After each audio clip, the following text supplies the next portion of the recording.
So I'm sure that we're probably going to have Michael log on and translate. Is that correct, Cherry? Now, an Amy, professional interpreter, will be, translate today. Wonderful, Yeah, Amy. wonderful. Yeah. Great, Already. Amy. Wonderful. Yeah. Okay, great. And who will lead the call today? Is it you, Cherry, or It's someone fine, else? me. I don't know, Yay! but anyway, OK, and 大家晚上好，好。那今天呢，我们请到我们的创始人以及全球总裁 Hilde 呢，来为我们整个亚太市场那做一场呢专门的特别培训。好，那今天呢，45分钟的时间特别宝贵，然后我们呢就大家先听，以后有问题的话呢，我们可以提出来。好，那我们就把时间交给 Hilde。Thank you, Hilde.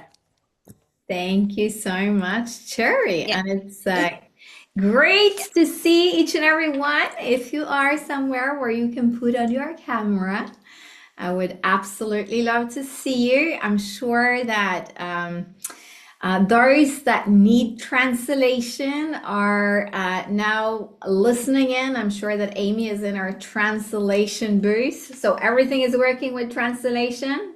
Can you just give me a thumb up if everything is working with translation? Yay! Awesome! Good. Okay, so we are now at the 16th of April. Time is flying, huh?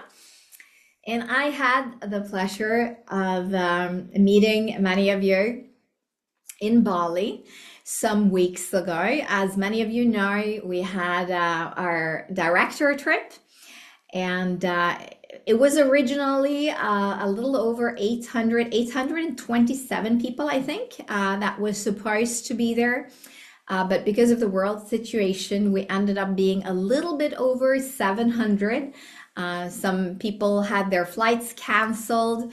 But it was such an incredible, amazing trip. So if you haven't already put on your list to qualify for the upcoming director trip, I would highly encourage everyone to do so. Now, what I'd like to touch a little bit on here today is actually one of the different things that I touched on for our directors and above, where I digged into some specific skill sets that I do believe are important in recruiting. But it's not just the skill set that are important, it's actually the attitude that you match the skill set with. So I'm actually pretty sure that as I'm running through all of them, and I'm going to give some examples before I go into them specifically, it won't necessarily be some revolutionary new skill sets that you think, oh, I've never heard about it. It's probably going to be some reminders. But again, I think that if you can really master these skill sets and you can match the skill set with the right attitude, I'm absolutely confident that your capacity in this business is going to multiply a lot. So let me take you back to the ski slope. Now, I've shared sometimes before about one area of my life where I'm not necessarily so strong in. And if I remember the last time I was speaking at the APEC training, I was giving you a little repetition on a one point in my life where I decided I need to enter the growth zone. So basically, for those of you that were not there, let me just keep you up to speed. Now, one of the things that Norwegians, and I'm from Norway, right, we are known for is our love for skiing. And actually, as a little fun note, one thing that you probably don't know about Norwegians is that we are born with skis on her feet. Now, suddenly it all makes sense, why the Winter Olympics is going so well for Norwegians, if you paid attention to that. Now, the problem now is that I am one of the rare exceptions, I'm not good at skiing. And this didn't really bother me. Actually, but before, I would say my son turned about 8 and he became quickly a lot better. Now, still, I could accept that because I thought, it's good for my son to, get a boost in his self-confidence. But then when Sarah, our mid-child, who was about to turn 6 at the time, suddenly crushed me down the hill and was so much faster, I got to admit that my pride took a bit of a hit. Because again, for the past 25 years, my loving and caring husband has said, honey, you got to work on your technique. Lean forward, arms forward, let the ski for you and not use your whole body to turn, right?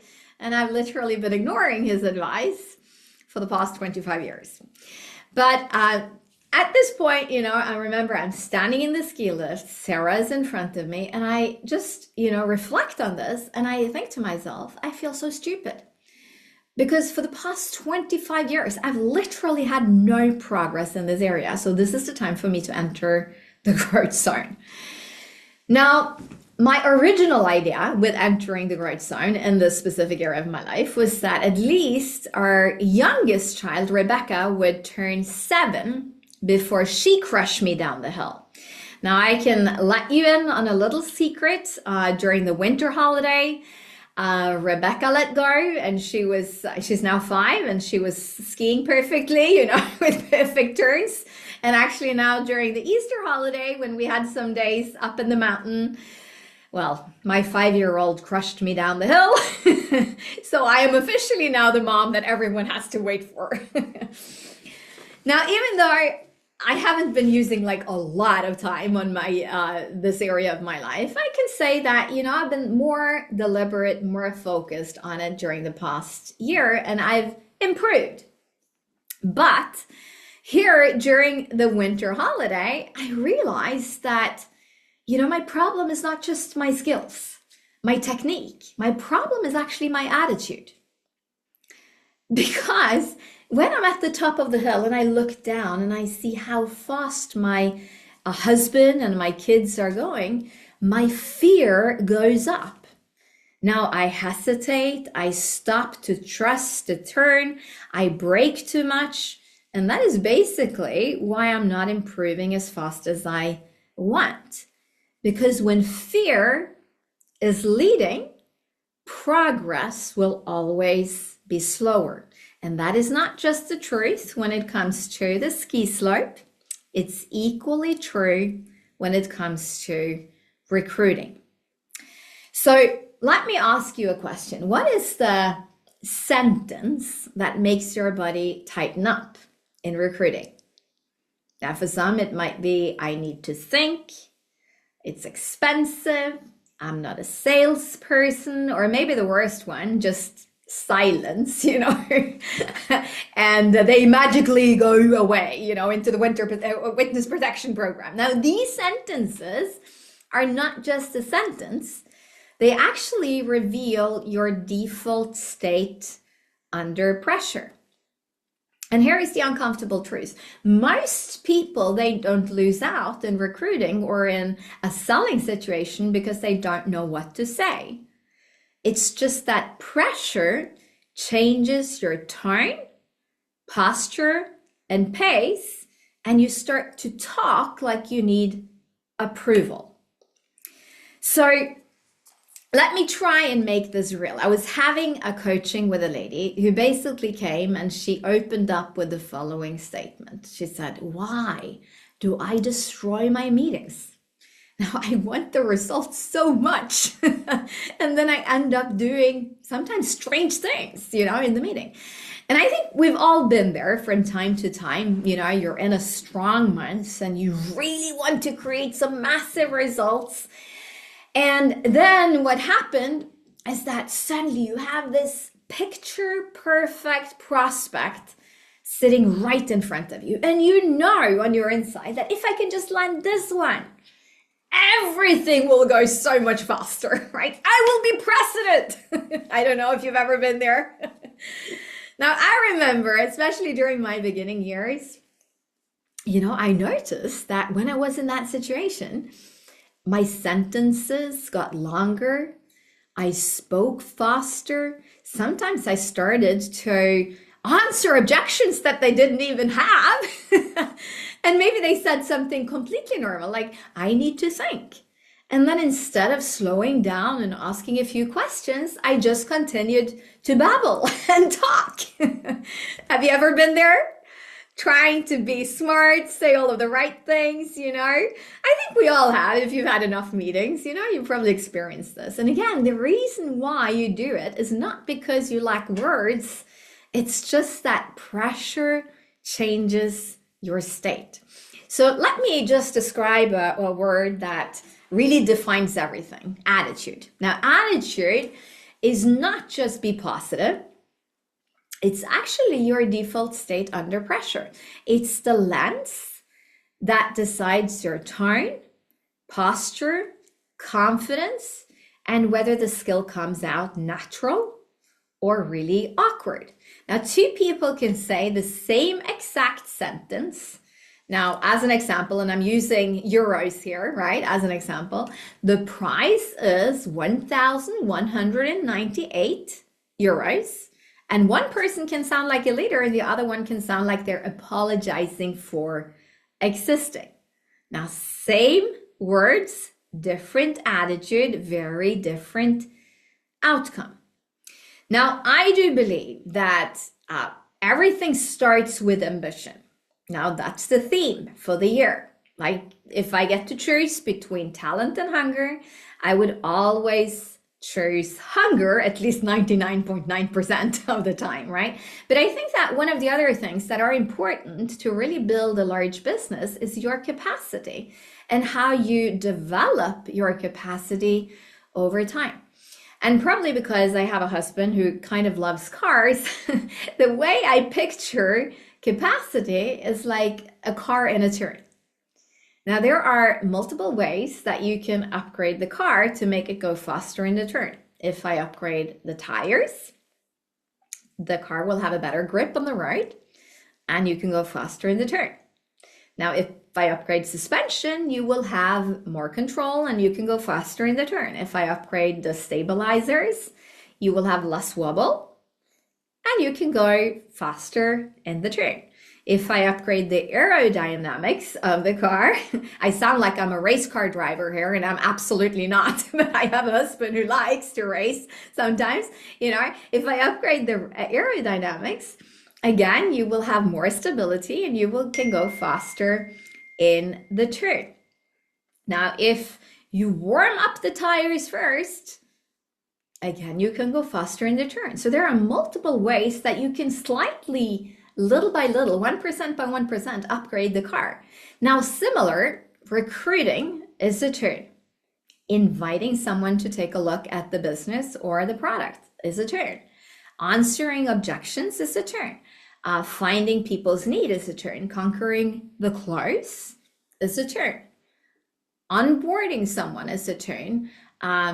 So all of these things, there are so many ways that you can upgrade your capacity. Now, the challenge for people, and the reason why often people collapse or crash in a turn, is not necessarily because you can't or you don't know what to do. It's very often because you can't do it in a calm way. So let me just go in here and share some slides that I think is going to be useful for you. And hopefully by the end of this, you will have some good reminders and learn a bit more. Now, recruiting or sales in general starts with asking questions. And you've heard me say this many times before. What makes a good communicator? Now, clarity of message, enthusiasm, body language, facial expression, adaptability, empathy, respect. Now, there are also a lot of different skill sets that are important in communication. But I really do believe that if you fail to ask questions, you will always fall short in every meeting. Now, the way I picture this is that when you're sitting with someone, a prospect, your job is basically to clarify why they're there and find out what their current situation is and what their desired situation is, and picture yourself as the bridge between their current situation and their desired situation, or their desired outcome, dream life. Now, people usually move because of two reasons. Either they move because they want to move towards pleasure, or they want to move away from pain. Now, a monologue makes people drift in their own thoughts. Pressure makes people defensive. However, curiosity helps people open up. So, typical questions that could be useful for you to ask in a recruiting type of situation. And now I'm not talking about getting a customer. Now I'm talking about building your team. Could be, have you ever thought about doing something else? And then being silent and waiting for their response. Now, if you've already been in touch with them before and they're now interested, maybe you can ask a question. So, what made you open to take a look now?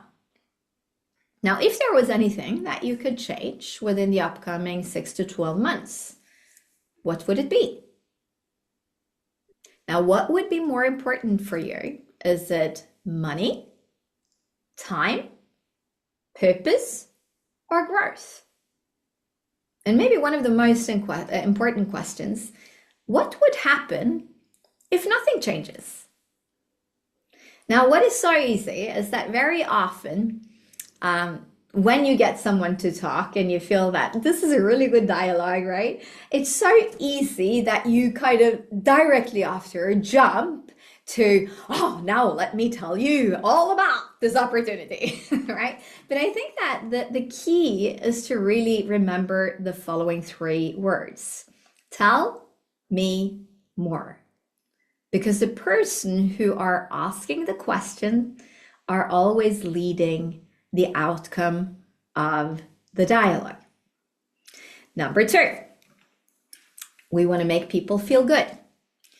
Now, you've probably heard said a million times before that people want to work with you if they know you, like you, and trust you, and they see that this is a good opportunity for them. Now, everyone on this planet have one thing in common. People want to be seen, heard, and understood. So when you have listened, you want to summarize what they said, not to show control or to manipulate, but to show respect, that you actually paid attention. So maybe that could sound something like this. So what I hear from what you're saying is that you truly would have liked, an opportunity to earn some extra money, but you don't want to be in a position where you feel that you have to push people. Is that correct? Or maybe from what you talked about, maybe you would say, well, so what I hear is that you would like a career where you have the potential of growing in several areas of your life, but you also want the freedom. Did I understand you right? Now, from what I hear when you're talking about, what you're looking for or what change you're looking for, you're not really looking for an alternative opportunity now, but you would have liked, something that you can commit to long term. Did I understand you right? Now, some months back, I was having a coaching with a lady who's been moving to a different country, and she's really good at building relationships. She's the typical person who's naturally good at it. But she had now enrolled some new people in the new place that she lived, but then she found that it was very difficult to get them started well. So she was a little bit frustrated. And after I was hearing her out, I said, I think that you're trying to create too much closeness and too little clarity. Now, there is a big difference between being private and personal. Now, people don't need you to share your whole life. They don't need you to know everything about you. However, what they need to know is that you see them, you hear them, and you focus on what matters to them.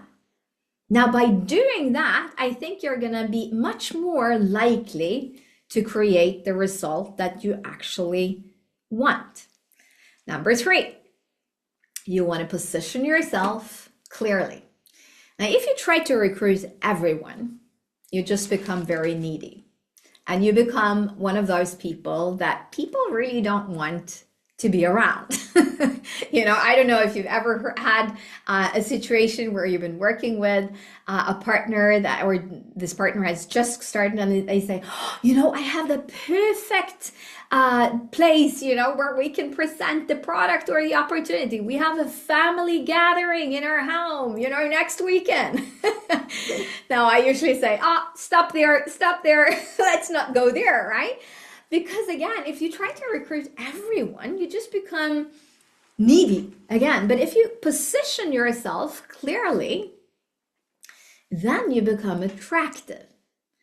So I think one of the challenges for a lot of people, the reason why they're maybe sometimes struggling with the process of recruiting is because you don't know your target group. So maybe a good reflection could be, who are in my target group?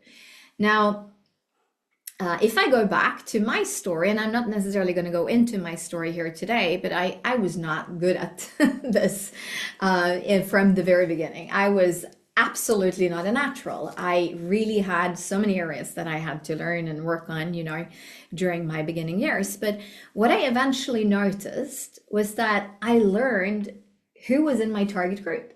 And interestingly enough, I was 20 at the time when I got started with this profession. So that's 26 years ago.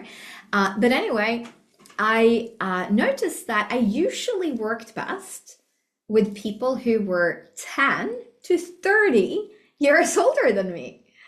Now, I also noticed that the people that I managed to duplicate best with was people who had either a business background, a sales background, background from sports, professional sports, or the military, strangely enough. Maybe it was because I've always been a little bit, direct in my communication. Now, surely over the years, I've learned to adapt my communication skills to the person that I'm sitting with. And today, I work with so many different people, right? But I think that knowing your target group can be smart. Now, maybe for you, your target group is moms, right? And that is one of the things that I think I can't repeat enough. After becoming a mom myself, I've really seen this business in a different light of what this business can actually offer for women who want to be present with their family, at the same time don't want to compromise career and income. Because again, this business gives leverage. So again, maybe that is your target group. Maybe your target group is health practitioners, or maybe it is coaches, or people within an academic background. Now, the point, however, is that knowing your target group will make you a lot more efficient. Now, if you've been working with me closely over the years, you've probably at one point heard me say, this business is not for everyone. It works best for those who are coachable and are willing to follow a system. Now, if you're looking for an opportunity, with zero investment, this is not going to be this. You will hate this. However, if you're looking for an opportunity where you get clear guidance and you stay consistent in some habit over time, well, I do believe that within 120 days, I can basically teach you the skills to do this very well. And then I maybe would ask a question. So how do you see yourself? Do you like coaching and guidance, or do you like your own approach? Now, if they say, I really like my own approach, that's not necessarily wrong. And they can still get started. It's okay. They would be an independent partner. But it might also be, that maybe this is not the right fit. Now, I think the point, however, to understand is that for your positioning to be strong, you got to match it with the right attitude. And the right attitude is abundance. Now, if you ask from fear, you will always sound like you're testing people. However, if you ask from the mindset of abundance, you will always sound like a leader and you will help them decide. Now, abundance also means that, you don't need to recruit everyone, right? You also got to be willing to lose the deal. And I think that being in a position where you expect people, if they're going to work with you, they need to be committed. That is not arrogance. It's simply leadership. Number 4, this is one of my favorites. You want to call people higher. Now, let me just bring you to the matching principle here right away. And the matching principle here is belief. Now, abundance says, I don't need everyone. There is more than enough people on this planet, to find the right one. Belief is different. It says that I see where you are, but I still see the potential of where you can go. Now, as a mom of 3 children, I've learned that my kids rise to my expectations. So if I do everything for my kids, I'm not just going to rob them from their self-confidence. I'm also they would normally perform way below what they're actually capable of, right?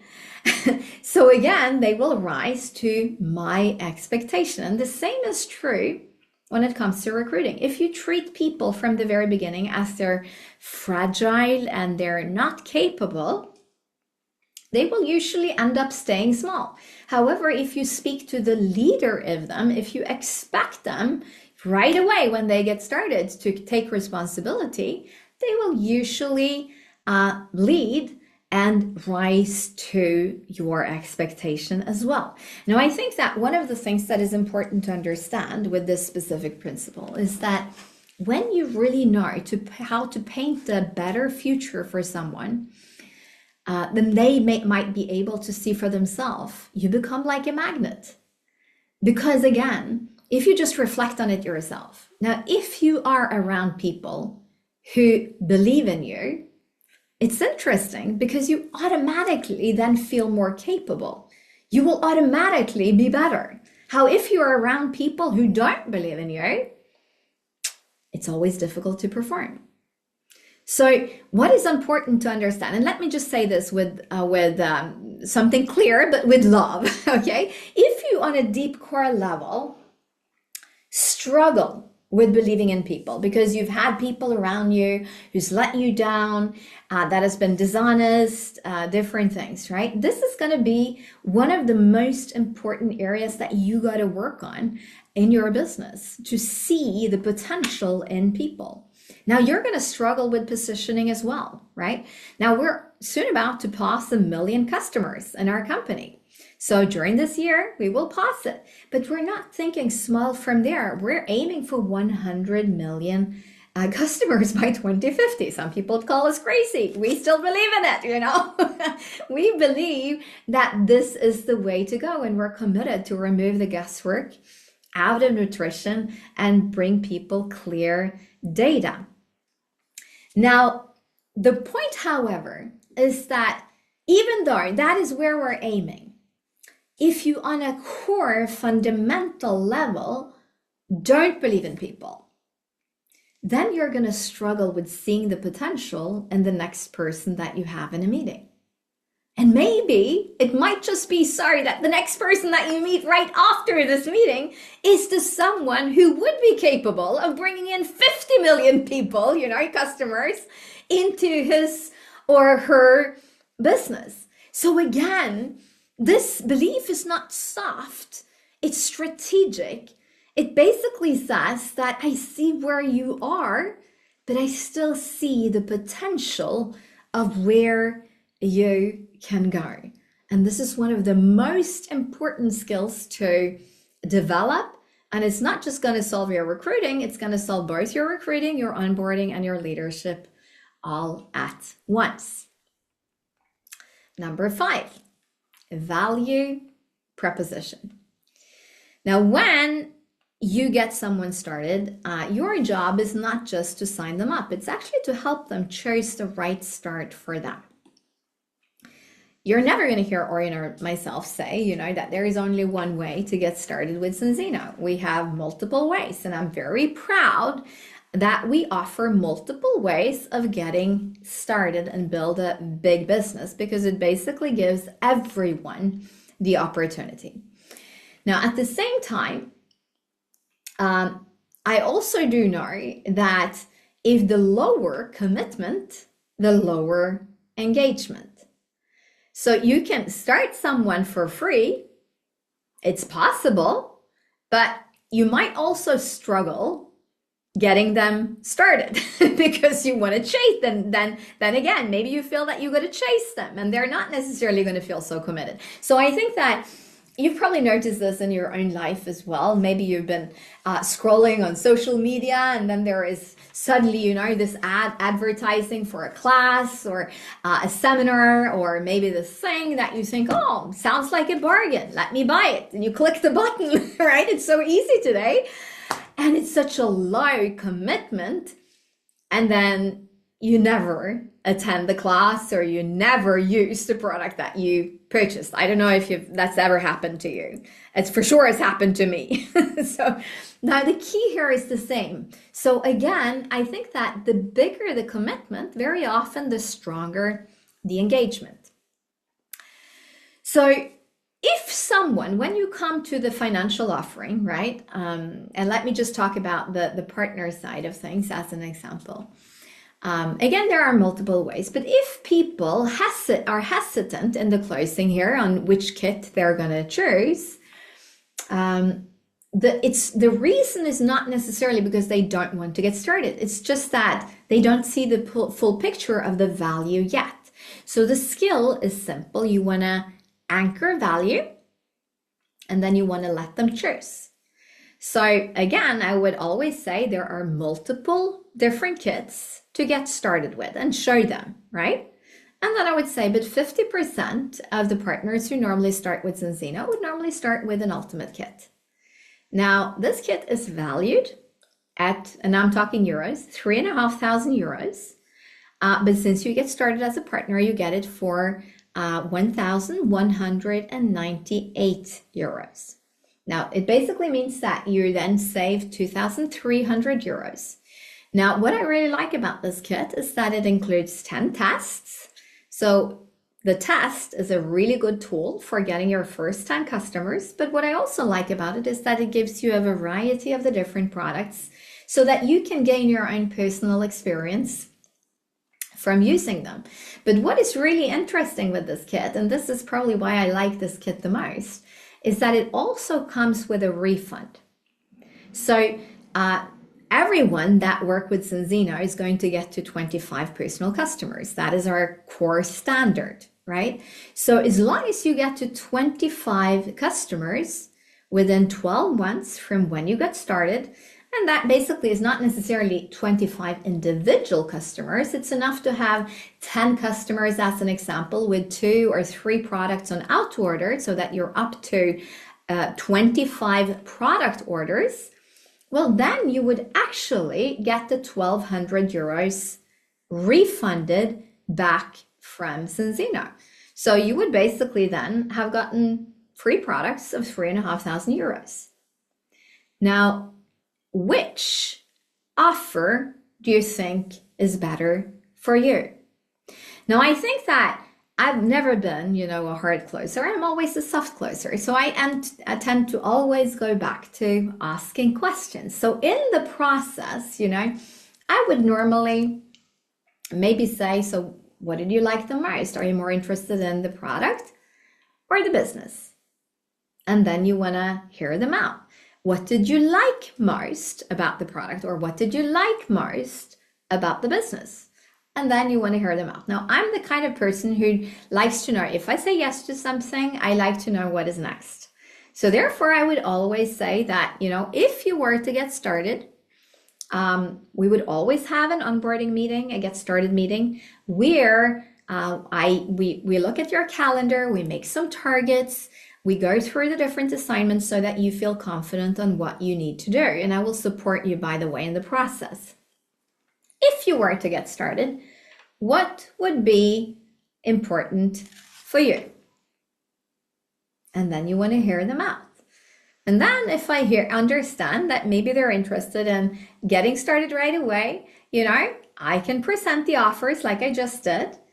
Or if I feel that they're not ready to get started, they need more information, that is perfectly fine as well. Our job is not to push anyone. It's basically just to give information.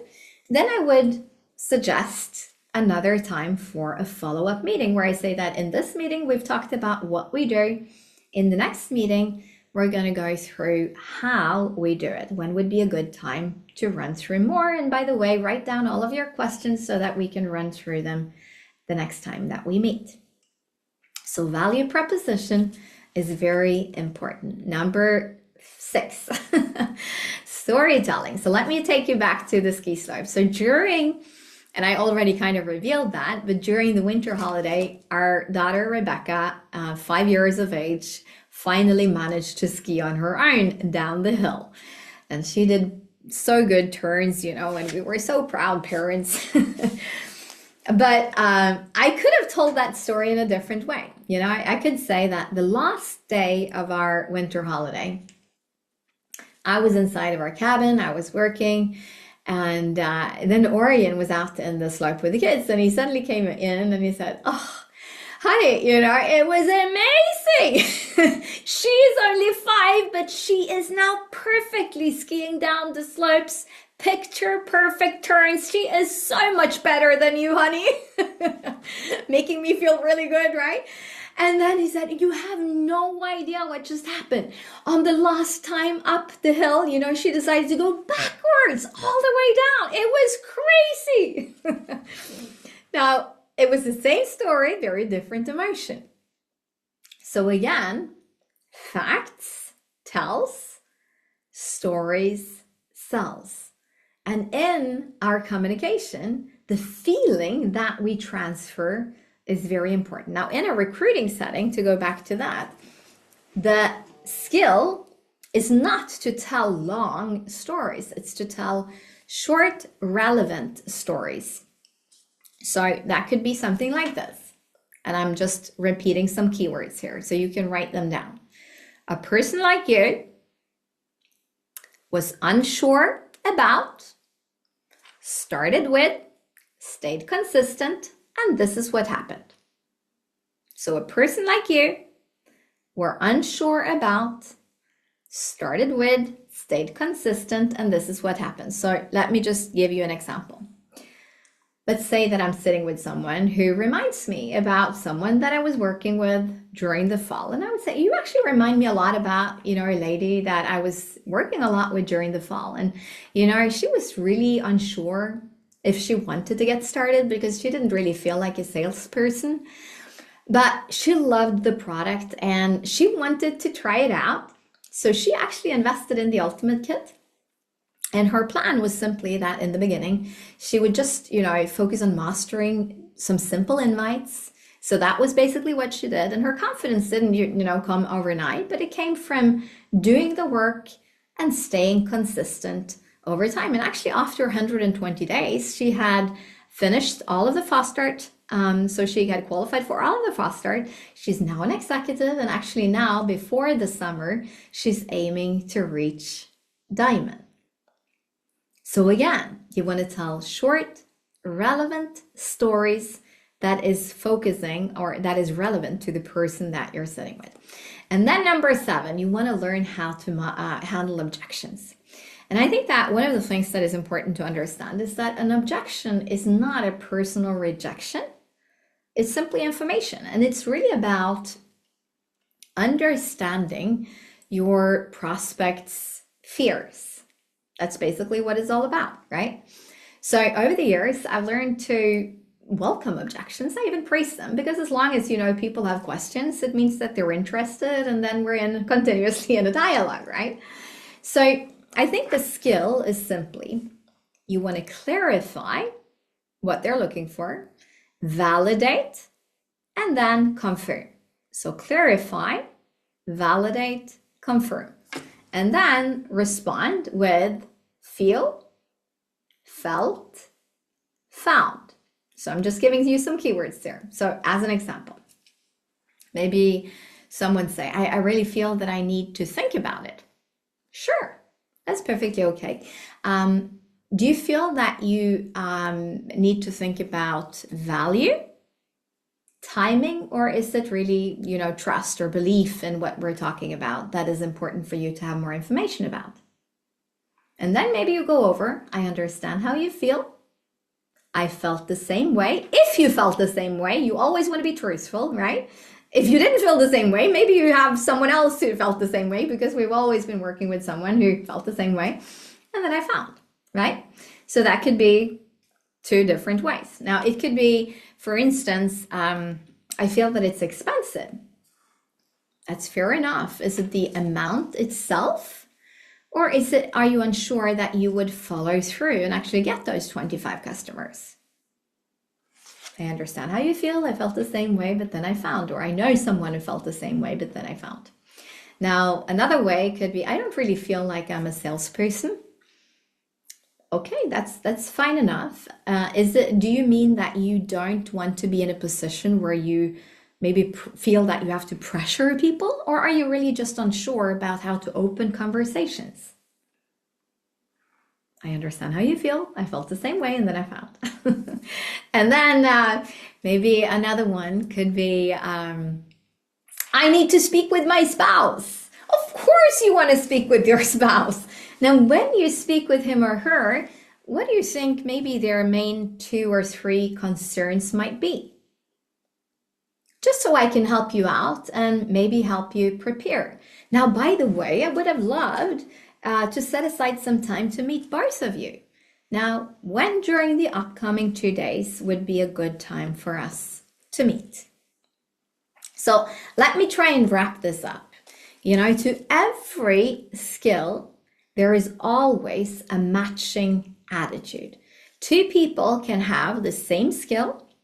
You can say the same words, but again, use this wrong or different energy and lose the moment. So again, I've been jumping a little back and forth here, but let's see here. For instance, the matching attitude to the first one, asking questions, is really curiosity. Now, if you ask someone from a perspective of that you need them to join, you will try and pitch, and people will notice it, and it will be uncomfortable. However, if you ask from curiosity, that you really want to get to know them, you want to understand them, then you will lead. And it's going to be a much better experience for both you and the person that you're sitting with. Now, the matching attitude to the number 2 is to making people feel good. It's actually one of the most rare and important currencies in today's world, and it's presence. Now, most people, they live their whole life trying to multitask everything. When they're with their kids, they multitask. When they're with their spouse, they multitask.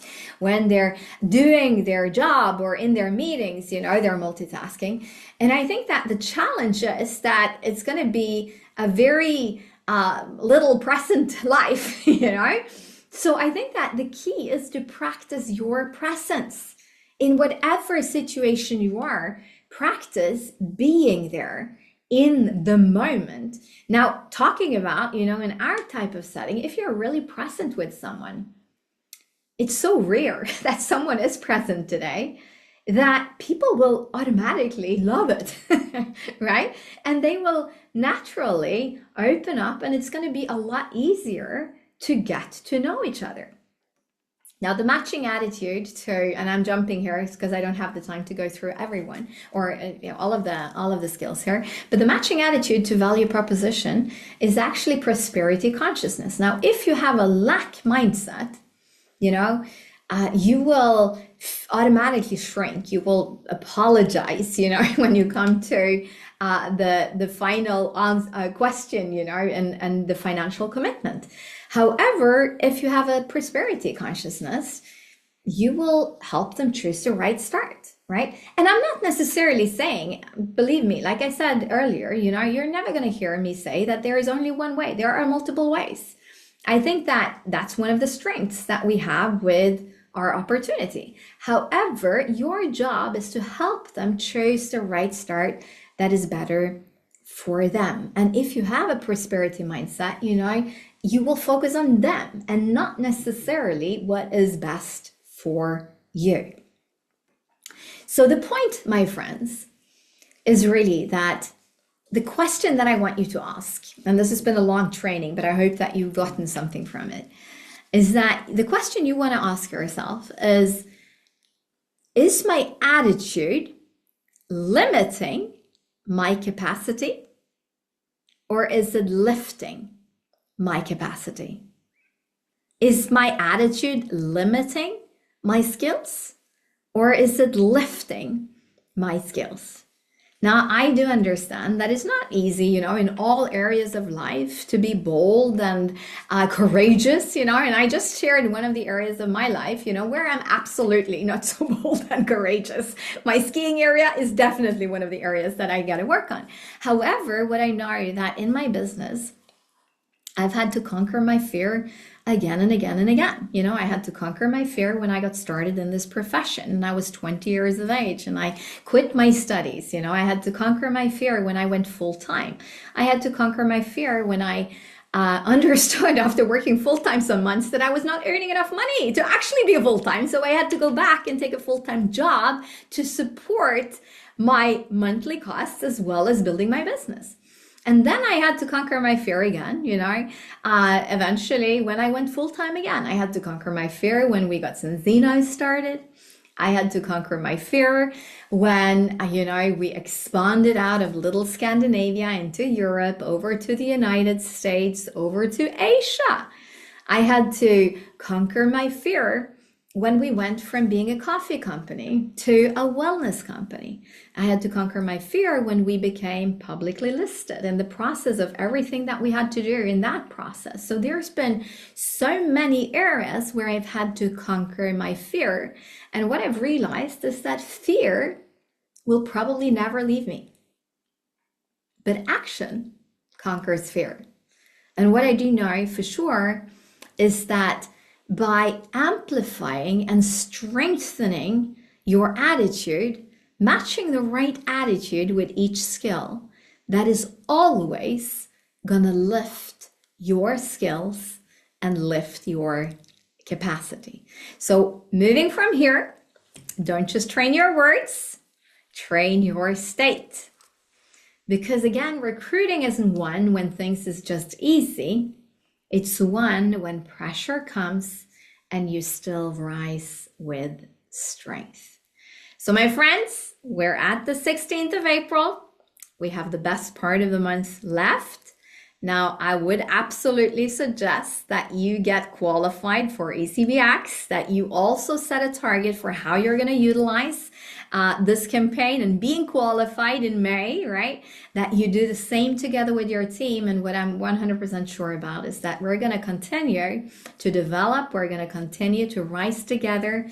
And I can't wait to see all of the victories, during the upcoming months. We appreciate you. We love you so much. And we're so grateful for all of the hours, everything that is invested in the business. We could not do this without you. So I hope you got a little wiser also after this one. And I wish you a beautiful day or evening where you are, and then a perfect rest of the month. See you.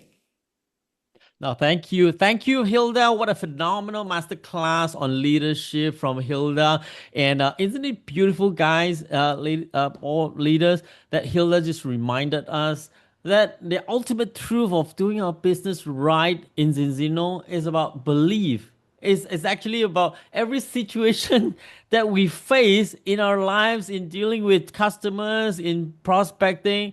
It's the matching attitude that we should have facing all this. Isn't it beautiful? Let us all once again give Hilde our online biggest round of applause from all over Zinzino, Asia Pacific to Hilde. Thank you very much. And please be reminded that we've just got great news today. we've been